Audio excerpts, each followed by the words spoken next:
Dude, you'll never believe it. I finally got my hands on a PS5. I am so excited to unbox this thing, set it up, and play Afro Samurai 2 Battle of Kumar. Nice, nice, nice, nice, nice. No doubt, you finally got one. That is so cool. One small, tiny little thing though is that Afro Samurai 2 Battle of Kumar actually isn't playable on PS5. Don't worry about that. I'll just boot up TT Isle of Man. It came out in 2020, so it'll definitely be able to be played on this PS5. Yeah, funny story about that as well. TT Isle of Man actually is not playable on PS5 either. What? That doesn't work on here either? Well, I mean, if neither of those games work, then I bet you Joe's Diner won't even work on this. Well, actually, you're in luck. Joe's Diner is completely playable on PS5. Okay, be right back. I'm gonna go buy an Xbox.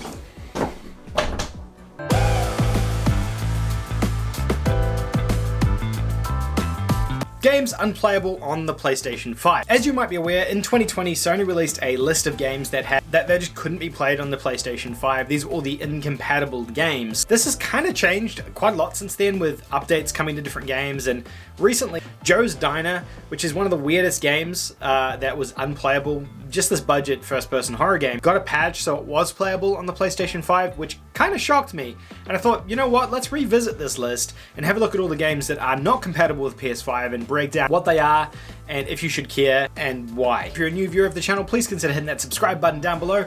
I make new videos like this every single day on the channel looking at the latest PlayStation news, so hit the subscribe button so you can stay up to date. I would also really appreciate it if you give this video a thumbs up. Hit that thumbs up button now before we get started so more people can find the channel and we can continue to grow this family. Okay, we're going to be taking a look at 8 games that are unplayable on the PlayStation 5 as of right now. And Joe's Diner is no longer on that list, so all the Joe's Diner memes can now end. Yay! First up we have Afro Samurai 2 Revenge of the Kumar Volume 1. Woo! What a game. This game came out in 2015 and had a Metacritic score of a whopping 21 out of 100, which is very low, by the way. If you don't follow Metacritic, The Last of Us is like a 90. This is 21 out of 100.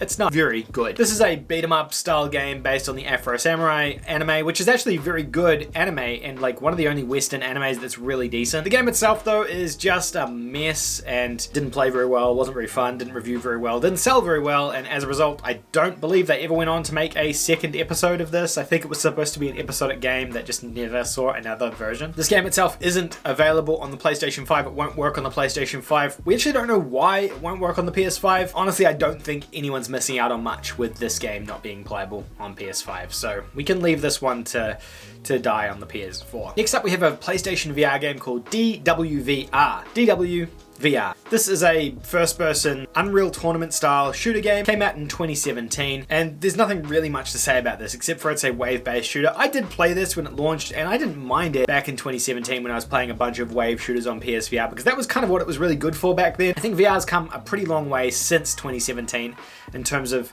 games that are pushing the boundaries and games that are worth playing in 2021. So the fact that this isn't available on PS5 is not a massive deal. However, the developers actually have tweeted out recently that they're working on a patch to make it compatible with PS5, surprisingly. So this game might not be on the list for that long, and it might actually be on PS5 in the next couple of months. So this potentially may be exiled from this list. A trophy hunter's favorite, Hitman GO Definitive Edition. This one kind of surprises me. This is the mobile Hitman game where you control the sort of little plastic character version of Agent 47 and move them around the map in this turn-based style game, taking out enemies and completing objectives. It's actually a fun little puzzle game. It was really good when it came to the PlayStation Vita, and yeah, it's a shame this isn't on the PS5. This game came out in 2016, and back then, easy trophy games weren't quite as easy to come by, hence this being kind of a really good trophy hunting game for an easy platinum trophy. It's got a really high Metacritic score, getting in about 77 on Metacritic, which is pretty decent for a game like this, and it's a shame that this one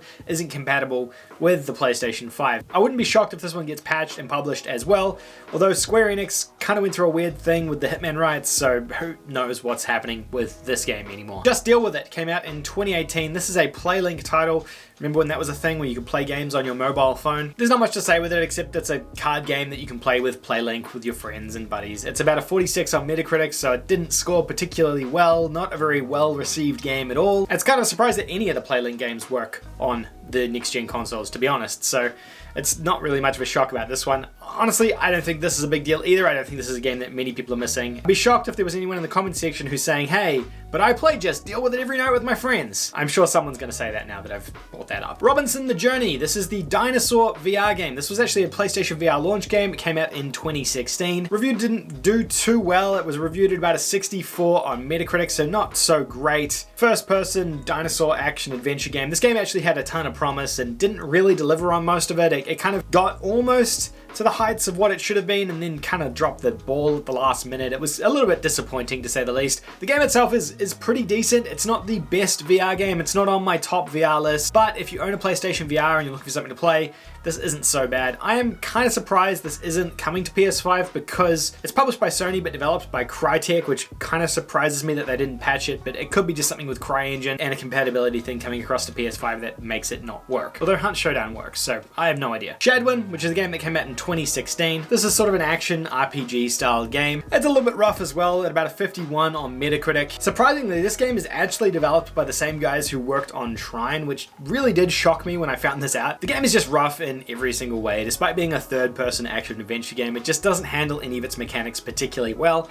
I guess Trine was a 2D game, so maybe they could handle that style of gameplay better than this sort of 3D style that they're trying to tackle here, and they just couldn't execute on it very well. Next up we have TT Isle of Man, Ride on the Edge 2. This game was the newest game that isn't compatible. This one came out in 2020. So I can understand why people might be a little bit upset about this one. It came out in 2020 with a 74 Metacritic, which is a pretty passable Metacritic score. That's a 7 out of 10. It's obviously a motorcycle racing game. That's what TT is. Standard sim motorcycle racing game. There was actually a bunch of motorcycle games, and I didn't realize that till I looked into this game specifically with the whole Ride franchise and Motorcycle Club, and there's just a bunch of motorcycle games on the PlayStation 4. So I guess there is stuff for those guys to play, but the game did come out in March 2020, so I can understand why people who purchased the game last year might be a bit bummed.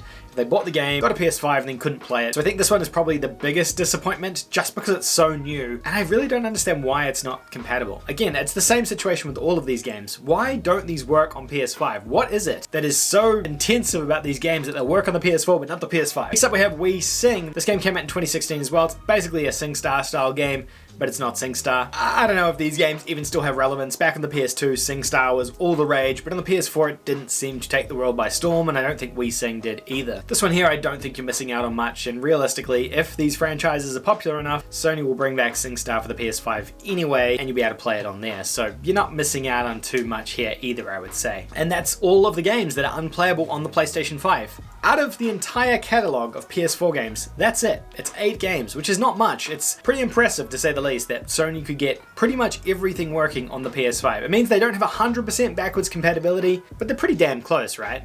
Call me impressed. I know there's a few things on here which kind of sucks that they're not playable on PS5, but hopefully they do end up getting patched or remastered or something in the future so you can access them if you can't for whatever reason now. Let me know if these games affect you in any way. Let me know if you've played any of... Actually, yeah, let me know if you've played any of these games. I am curious to find out if anyone's played Shadwen or Afro Samurai for that matter, which apparently isn't super great. Let me know in the comments down below, and don't forget to give a thumbs up if you enjoyed the video. Give a thumbs down if you didn't enjoy it. Thank you guys so much for your time, and I guess I'll see you in the next video. Bye for now.